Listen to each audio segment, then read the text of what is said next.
ఎప్పుడైనా చెప్పేది మీ నాన్న ఇట్లా పాత బిల్లులు రాలేదు అని చెప్పేసి ఎప్పుడైనా ఏం జరిగిందంటారు నిన్న? పాత బిల్లులు రాలేదని రోజు చెప్పేది.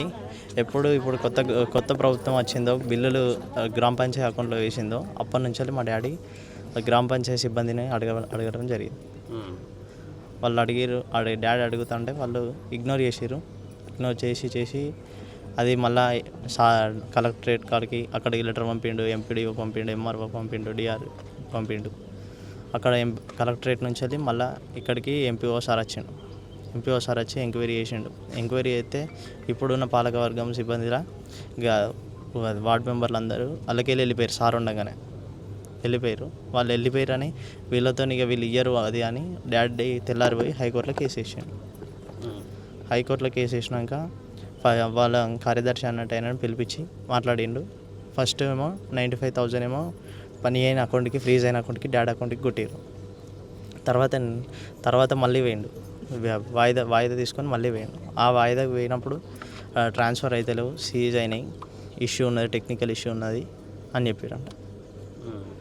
ఇంకొకటి 4 ఎంపీలు ఉంటే 3 ఎంపీలు ఉన్నాయి, ఇంకో ఎంపీ మొత్తం వేయింది అని ఆయన అన్నాడు. ఎంత అమౌంట్ 95,000 ట్రాన్స్ఫర్ చేశారు? 12 లక్షలకు 95,000 ట్రాన్స్ఫర్ చేసినాం. మళ్ళీ కొన్ని మెల్లమెల్ల చేస్తామని రూపాయి చేయలేదు. మళ్ళీ ఇక్కడ ఉన్న అందరూ వార్డు మెంబర్లు, సర్పంచ్ అందరూ అప్పుల అందరికీ అన్ని పైసలు ఇచ్చేసినాం, మీరు పోయి అడుక్కోపోరని ఇంటికి పంపించారు. కాంట్రాక్టర్లకు వాళ్ళకి అప్పులు ఇప్పుడు ఇంటికాడ అప్పులు తీసుకున్న వాళ్ళకు అంటే మీ ఇంటి కోసం చేసినట్టు గ్రామ పంచాయతీ కోసం అభివృద్ధి కోసం చేసినారు. అభివృద్ధి కోసం తీసుకొచ్చిన అప్పులే అందరు వచ్చి తెల్లారి అక్కడ వాళ్ళు చెప్తే ఇచ్చినాం, అన్ని పైసలు ఇచ్చినాం, మీరు పోయి అడుక్కోపోరారంటే వాళ్ళందరికీ తెల్లారి వచ్చి అడుగుడు అవి ఇబ్బంది అయింది, వాళ్ళు ఇవ్వకపోవడం ఇబ్బంది అయింది. దానివల్ల మా డాడీ ఆత్మహత్య చేసుకోవడం జరిగింది. ఏ ఇయర్లో మీ నాన్న చేసింది సర్పంచ్? 2014 నుంచి 2024 దాకా 10 years చేసిండు సర్పంచ్. అప్పటి నుంచి మొదటిసారి నుంచి కూడా బిల్లులు పెండింగ్లో ఉన్నాయి. మిషన్ కాకతీయ అని పైసలు అవి కూడా రాలేదు. ఈ 2-3 రోజులలో మీతో ఏమైనా మాట్లాడే ప్రయత్నం కానీ ఏదన్నా చెప్పిండా? మాతో మాట్లాడిండు. సండే రోజు ఏసీపీ ఆఫీస్ కాడ, కమిషనర్ ఆఫీస్ కాడ వేరే కాడ పెట్రోల్ పోసుకొని కమిషనర్ ఆఫీస్ కాడికి వెళ్ళిండు అంటు పెట్టుకుందామని. మా బాబాయ్ ఫోన్ చేసి ఇట్లా నేను చచ్చిపోతానా అని చెప్తే మా బాబాయ్ ఇట్లా బండికి ఎదురుగా అయితే ఒక 1 minute ఇట్లా అంటు పెట్టుకునే ముందు మా బాబాయ్ ఆపిండు, ఇంటికి తీసుకొచ్చాడు. మండే రోజు ఎట్లా మంచిగానే ఉన్నాం. నిన్న ఇది జరిగింది మార్నింగ్. మీరు ఏమనుకుంటా ఉన్నారు? మీ నాన్న చావుకి ఏం కారణం ప్రధానంగా? మా నాన్న చావుకి కారణం మా డాడీ రాసిన వాళ్ళ లిస్టుల పేర్లు, వాళ్ళ పేర్లకి కఠినమైన శిక్ష పడి వాళ్ళు మొత్తం బయటికి రాకుండా మా పైసలు మాకు వచ్చేటట్టు, మాకు ట్రాన్స్ఫర్ అయ్యేటట్టు తొందరగా చూడాలని కోరుకుంటాం. మా అన్న మా పెదబాబు కొడుకు 10 సంవత్సరాల పీరియడ్ సర్పంచ్ చేసిండు. మూలకు పడ్డ ఫస్ట్ స్టార్టింగ్ ఎక్కడి నుంచి అంటే ఊరు తరపున ఒక వాటర్ ప్లాంట్ అనేది శంకుస్థాపన చేసిరు. అక్కడ చేసినాక దాన్ని ఈయన గెలిచిన పీరియడ్లో దాన్ని ఆపి చేసిరు మొత్తమే. ఈయన సదాహాగా సొంతంగా పైసలు 3 లక్షల రూపాయలు 2%కి తీసుకొచ్చి ఈ 10 సంవత్సరాలు 3 రూపాయలకి అనుభవించిండు. దాన్ని ఏం చేసిర్రు వీళ్ళు రీసెంట్గా గెలిచినాక దాన్ని ఆపి చేసిర్రు. మళ్ళీ దాని తర్వాత గవర్నమెంట్ ప్రకారంగా ఈయనకు చేసిన పనుల బిల్ వచ్చింది, దాన్ని ఆపిర్రు. ప్రతి ఒక్కటి ఆపి హింసకు గురి చేసి అప్పులలో దోలి ఇంటికి ఆయన ఎవరైతే పేర్లు రాసిర్రో చాలా హింసకు గురి చేసిర్రు వాళ్ళు. ఇప్పుడు కరెంటు బిల్లు అనేది గ్రామ పంచాయతీ అధికారం ఉంటుంది. ఇప్పుడు మీరు ఒకసారి మళ్ళీ వీడియో తీసుకోరు. గ్రామ పంచాయతీకి అధికారం ఉంటుంది, సర్పంచ్కి అధికారం ఉంటుందా? కరెంటు బిల్లు ఈయనకి ఎట్లా నోటీసులు పంపుతారు? ఈయన మరి 3 లక్షల రూపాయలు 2% ఇంట్రెస్ట్ అంటే ఎన్ని పైసలు కావాలి? మీరే ఒకసారి మీడియా ద్వారా మీ అందరికి చెప్తానా, ఒకసారి లెక్కేసుకోరు ఎన్ని పైసలు కావాలి. రూపాయికి మిత్తి పడితే కుక్కలు లెక్కలో తిరిగిన వాళ్ళు ఇవాళ ఇక్కడ శవం కూర్చుండే పెట్టిరు. 9-8 సంవత్సరాల కింద వాటర్ ప్లాంట్కు 3 లక్షల రూపాయలు 2% కింద తీసుకొచ్చి పెట్టిండు.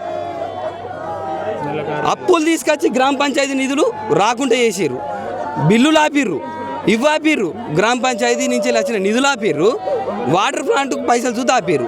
దీనికి కారణం పేర్లు ఎవరైతే రాసిర్రో వాళ్ళే కక్ష కట్టిర్రు. మీరు మాకు రాజకీయం పూర్వకంగా ఎటు సంబంధం లేదు. ఆయన ఎవరి పేరు రాసిర్రో వాళ్ళే కక్షపూరితంగా చంపిరు. ఈయన హైకోర్టులో కేసు వేసినాక 15 రోజులకి ఈయన అకౌంట్లో పైసలు పడతాయా?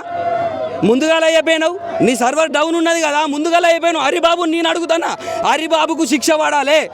ఒక ఎంపీ 4 ఎంపీలు ఇచ్చిర్రు, ఒక ఎంపీ ఇయ్యలే. ఒక ఎంపీ ఎందుకు ఇయ్యాలి అంటే ఎవరి పేర్లు అయితే రాసిర్రో ఆ కార్యదర్శికి వీళ్ళు ఏమని చెప్పారంటే 40 లక్షలు వచ్చే బిల్లును ఆ ఎంపీ అబద్ధం ఆడమని చెప్పిర్రు. ఈ హరిబాబు అనే క్యాండిడేట్ అబద్ధం ఆడి హైకోర్టులో ఈయన స్టే తీసుకున్నాడు. పోయి తీసుకున్నాక ఒక ఎంపీ లేదని డైరెక్ట్ హైకోర్టులో చెప్పిండు. వీళ్ళు ఉన్న 8-9 సంవత్సరాల పని చేసిన బిల్లులు అలా ప్రతి ఒక్కటి ఉంటుంది. వీళ్ళు వచ్చిన పీరియడ్లో 6 నెలలకే ఎందుకు పోతుంది ఎంపీ? దొంగలు ఎవరు? ఇప్పుడు గెలిచిన వాళ్ళ కార్యదర్శి ఉరి శిక్ష ఖచ్చితంగా పడాలి. ఉరి శిక్ష ఖచ్చితంగా పడాలి. లేకపోతే మా కొడుకును, మా బిడ్డను, మా వదినను అందరు తీసుకుపోయి మందు తాగి తెస్తాం. మాకు ఉన్న వెనుక దిక్కు చచ్చిపోయిండు లేడు, మాకు వెనుక ముంగట ఇవ్వలేరు. పురుగుల మంది అక్కడనే చచ్చిపోతాం మేము, ఖచ్చితంగా చచ్చిపోతాం. ఉండం మేము. ఒక్కసారి మీరే మీడియా దాకా మీకు దండం పెడతానా, ఒకసారి అర్థం చేసుకోండి. వాళ్ళు ఏం మాట్లాడారంటే వాళ్ళ వినండి. మీరు ఆల్రెడీ ఆయన ఇష్టపూర్వకంగా ఆయన చచ్చిపోయినా అని చెప్పి వాళ్ళు మాట్లాడిర్రు. సరే, దాన్ని మేము సుధా అంగీకరించినాం. మేము ఎదుటోళ్ళు ఇంటికాడ పోయి వేయాలంటే మాకు 5 నిమిషాల పని. కాకపోతే మళ్ళీ కేసులు తిరగాలంటే ఆయన ఇప్పటికే నష్టపోయిండు. మా ఒక్క ఆడు బీటెక్ ఎత్తాడు, వాళ్ళ దగ్గర ఏం డబ్బులు ఉన్నాయని తిరుగుతాడు 10 మందిని పెట్టుకొని. ఇప్పుడు నేను పోతాను, మా తమ్ముడు పోతాడు, మా బాబాయ్, మా చిన్న బాబులు వస్తారు, పెద్ద బాబులు వస్తారు. ఏం ఆధారం ఉన్నదని వాళ్ళ దగ్గర పైసలు పట్టుకొని తిరుగుతాడు. అందుకోసం మేము ఆగినాం. మేము చూతా మాకు డబ్బు లేదు మా దగ్గర, చేసుకుంటే బతకటోళ్ళం. అందుకోసమే ఆపినాం. ఏసుడు పెద్ద లెక్క కాదు. కానీ కాకపోతే ఎందుకు ఆపినాం అంటే అందుపూర్వకంగానే మేము ఆపినాం. ఆ ఒక్కడు ఎటు తిరుగుతాడు, ఆ ఒక్కడు ఎటని తిరుగుతాడు, ఎటని తిరుగుతాడు ఆ ఒక్కడు. ఇది గ్రామమా, లేకపోతే లంచగొండితనమా, లేకపోతే మందిని చంపేసేందుకే వాళ్ళు గెలిచిర్రా? కావాల్సింది అది మాకు. మీరు న్యాయం జరగాలి.